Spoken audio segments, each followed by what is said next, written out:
கண்ணியமான பெரியார்கள் சகோதரர்களே, இந்த உலகத்துக்கு நாங்க யாரும் வாழ வந்தவங்க இல்ல. இந்த உலகத்துக்கு நாங்க வாழ வந்தவங்க இல்ல. இந்த உலகத்துக்கு அல்லாஹ் சுப்ஹானஹு வ தஆலா எம்மை அனுப்பினது. அல்லதி خلقல் மௌத வல் ஹயாத லியப்லுவக்கும் அய்யுக்கும் அஹ்ஸனு அமலா. யாரு இந்த உலகத்தில் அழகான அமல்கள் செய்வாங்கன்னு பாக்குறதுக்காக தான் அல்லாஹ் எங்களை அனுப்பினார். நாங்க ஒரு எக்ஸாம்ல இருந்து கொண்டிருக்கிறோம். இதுல வெற்றி பெற்றாதான் சொர்க்கம். கண்ணியமான பெரியார்கள் சகோதரர்களே, இந்த உலகம் எங்களுக்கிட்ட நடனம் ஆடிக்கொண்டிருக்குது. அதான் உலமாக்கள் சொல்லுவாங்க, குத்பாவுல ஒரு உதாரணத்தை காட்டுவாங்க. இந்த தேலிக்குது, இந்த தேலுக்கு அதுல பூச்சியா போயிட்டு அவசரமா ஓடி போயிட்டு பிடிக்கிற அளவுக்கு இந்த தேலுக்கு வேகம் கிடையாது. அப்ப இந்த தேல் என்ன தெரியுமா செய்யும்? ஒரு நடனத்தை ஆடும். ஒரு நடனத்தை ஆடினோடனே அந்த முன்னுக்கு இருக்கிற ஒரு பூச்சி அந்த நடனத்துக்கு மயங்கி முன்னால வரும்.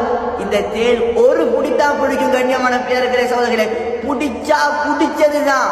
அந்த தேல் அந்த பூச்சை பிடிச்சி தின்னுரும். அதே மாதிரி இந்த உலகம் எங்களுக்கு நடனம் ஆடிக்கொண்டிருக்கிறது. இந்த துன்யா துன்யா துன்யா. கண்ணியமான பெரியார்களே சகோதரர்களே, நாங்க துன்யாவை சம்பாதிக்க வந்தவங்க கிடையாது.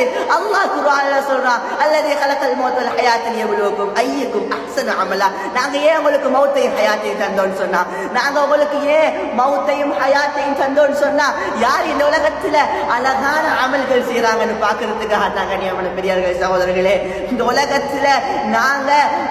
உலகத்துல நாங்க வாழ வந்தவங்க இல்ல.